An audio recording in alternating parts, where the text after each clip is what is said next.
When we say about 5% achieve success, we have to define success. And here's the best definition I've ever been able to find.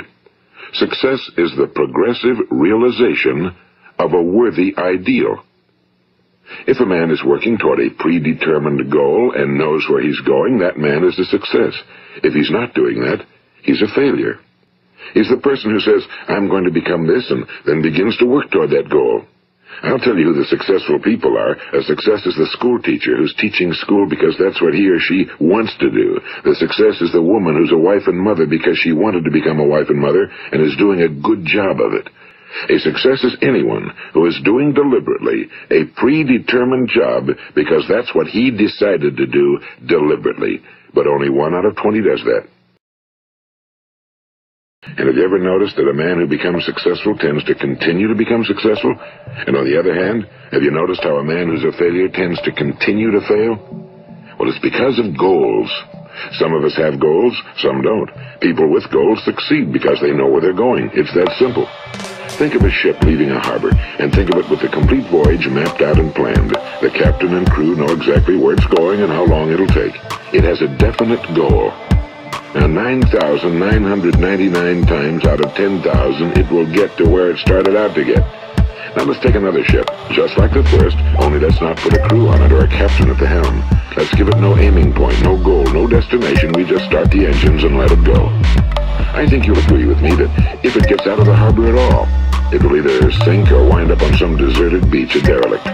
It can't go anyplace because it has no destination and no guidance, and it's the same with a human being. Here's the key to success and the key to failure. We become what we think about. Now let me say that again. We become what we think about. Listen to what Marcus Aurelius, the great Roman emperor, said. A man's life is what his thoughts make of it. Ralph Waldo Emerson said this. A man is what he thinks about all day long. William James said, the greatest discovery of my generation is that human beings can alter their lives by altering their attitudes of mind. In the Bible you read in Mark 9:23, if thou canst believe, all things are possible to him that believeth. Conversely, the man who has no goal, who doesn't know where he's going, and whose thoughts must therefore be thoughts of confusion and anxiety and fear and worry, becomes what he thinks about. His life becomes one of frustration and fear and anxiety and worry. And if he thinks about nothing, he becomes nothing. And in this book he says, the opposite of courage in our society is not cowardice.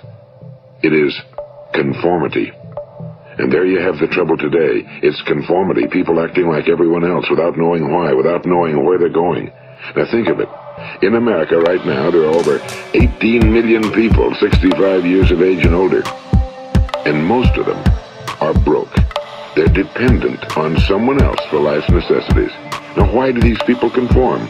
Well, they really don't know. These people believe that their lives are shaped by circumstances, by things that happen to them, by exterior forces. They're outer-directed people. A survey was made one time that covered a lot of men, working men, and these men were asked, why do you work? Why do you get up in the morning? 19 out of 20 had no idea. If you ask them, they'll say, well, everyone goes to work in the morning, and that's the reason they do it, because everyone else is doing it. The human mind isn't used because we take it for granted. Universities have proved that most of us are operating on about 10% or less of our abilities. So decide now, what is it you want? Plant your goal in your mind. It's the most important decision you ever make in your entire life. What is it you want? All you've got to do is plant that seed in your mind, care for it, work steadily toward your goal, and it will become a reality. It not only will, there's no way that it cannot. You see, that's a law, like the laws of Sir Isaac Newton, the laws of gravity. If you get on top of a building and jump off, you'll always go down, you'll never go up, and it's the same with all the other laws of nature. They always work. They're inflexible. Think about your goal in a relaxed, positive way. Picture yourself in your mind's eye as having already achieved this goal. See yourself doing the things you will be doing when you've reached your goal.